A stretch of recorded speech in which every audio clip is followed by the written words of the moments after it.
Hey kids, Hugh here for Roaddogs Travels. Welcome to our Everything Arizona trip, Part 2. Lynn and I love to hit the road early, and this trip is no exception. So out the door, on the road we go. Our final goal for the day is Sedona, but we're going to make a couple of stops first. Everyone knows the line in that Eagles song, standing on a corner in Winslow, Arizona, and such a fine sight to see. Believe it or not, they actually have a memorial to it. So we figured since we're in the neighborhood, let's check it out. While the lovely Miss Lynn is still a fine sight to see, I am just a sight. But if you want to check that picture out, you're going to have to take a look at our account on Instagram. Just follow Big Bad Road Dog.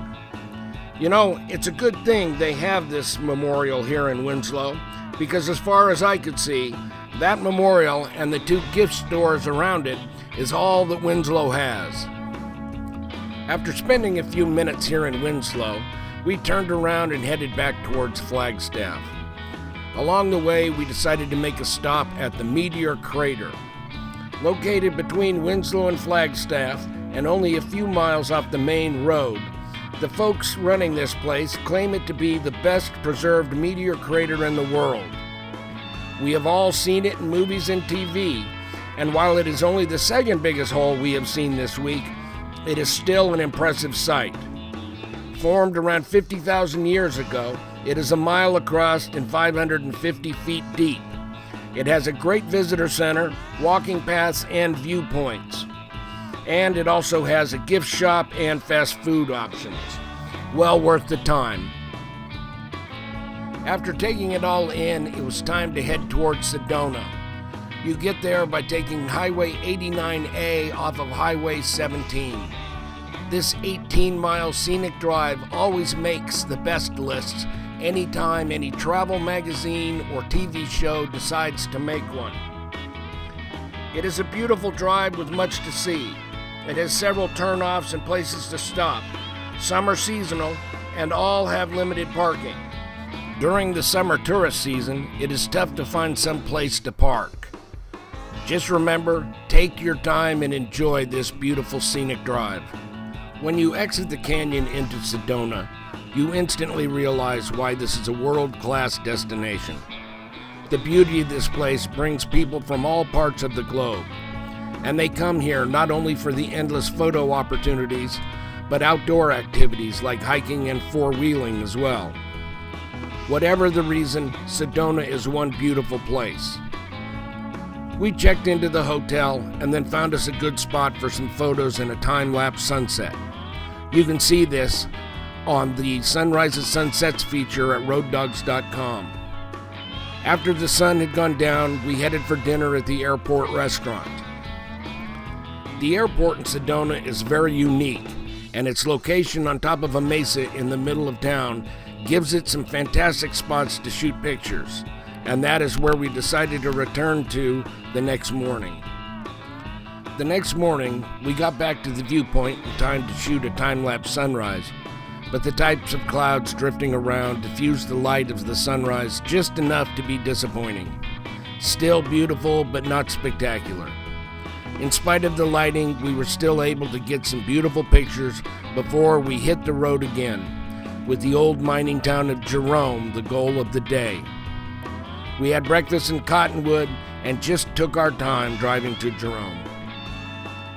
Once there, we headed up the hill and had lunch at the Jerome Grand Hotel, which is a converted hospital.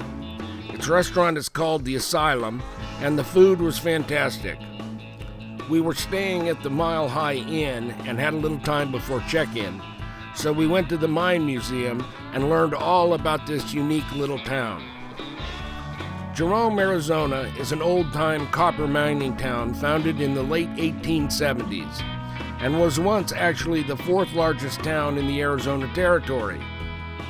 Its population peaked at around 15,000 people and then fell dramatically with the Great Depression and then further with the closure of the copper mine in 1955.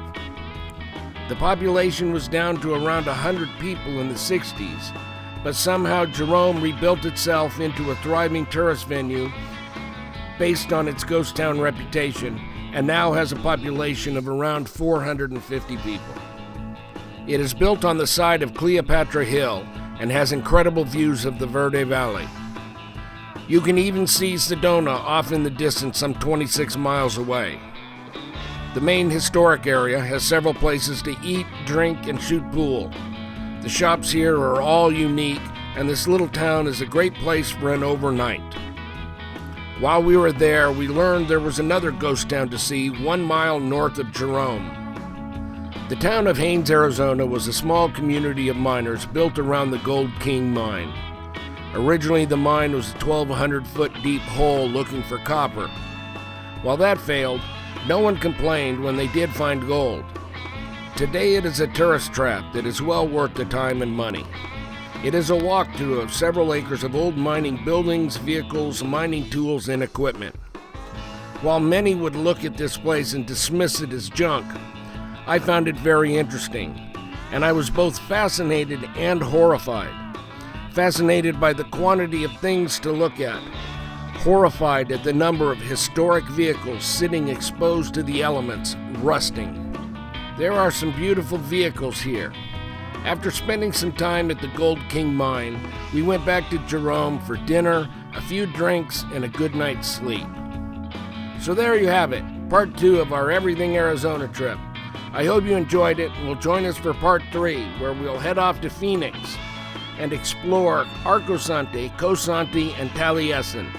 In the world of architecture, 3 very significant places that reflect similar goals of the architects, but with varied styles and very different results. So until next time, this is Hugh for Roaddogs Travel saying, see you later.